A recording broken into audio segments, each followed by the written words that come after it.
Evolution.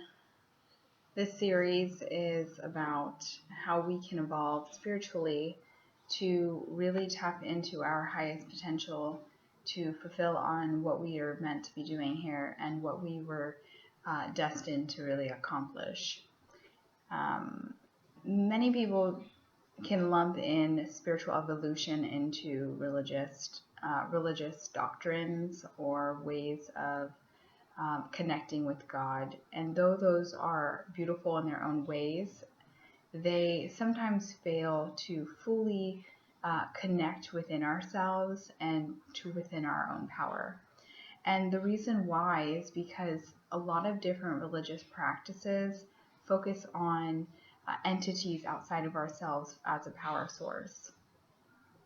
This can be a problem because it leads to a lot of people being hope addicted, as I call it, which is a belief that if you pray enough, you will somehow have favor with enlightened deities or entities, and they will bestow blessings upon you. And the concept is beautiful because it says I am a humble being and I'm subject underneath a much bigger law. However, it fails to really meet our spiritual core need of having power. Power is something each of us has in the way that we can create into the world. And if we fail to connect with that power, we fail to create.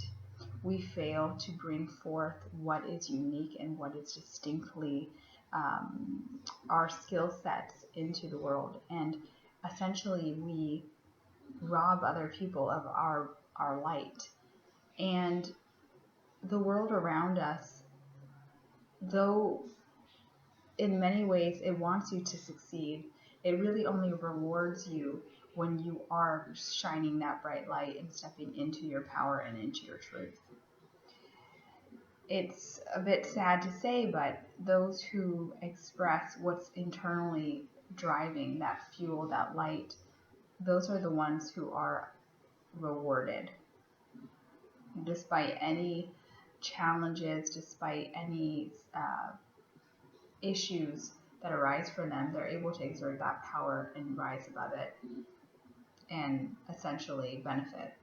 So to spiritually evolve is crucial if you are looking to really experience all that you can out of life. And in so many ways, you may have even limited yourself because when we are disconnected from our power, we don't believe things are possible for us. And the large and collective consciousness right now is in a very victim mentality. And that mentality says it can't happen. How is it going to happen? And even to the extent of what I desire is a sin, right? So we've so far removed ourselves from our full potential that we've created different mental illusions that say it's really not even possible. Why even try?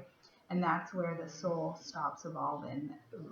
That's where the soul caps itself and really erodes itself. Because if it is not progressing, it is actually devolving.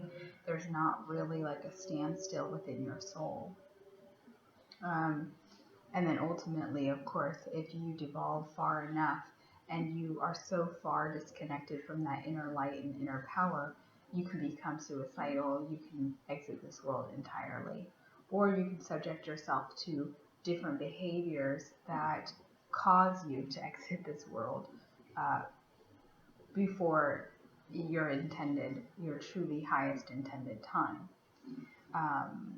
So though whatever you do on this earth will always carry over to future lifetimes that you have, really you're shortchanging yourself if you're not spiritually evolving and keeping up with the changes that are happening within your soul. Now you know that you're capping yourself. You know that you're not fulfilling on your highest potential because when you experience different strong belief patterns that cripple you, that make you feel stuck, make you feel stagnant, make you feel paralyzed even, that's because you are hitting against that cap, that spiritual cap that you have. So there's many different ways to rise above that, but it's essential to know first and foremost that your life and your life outcomes are so highly dependent on you spiritually evolving. It is not only necessary for you, but it is actually your responsibility, because as far as you cap yourself, you cap people around you. And though we are separate spiritual entities, we are a collective one. We are a collective one spirit who is rising above together. And really, our different progress or our current level of spiritual enlightenment, it's going to influence everyone in some way. So spiritually evolve.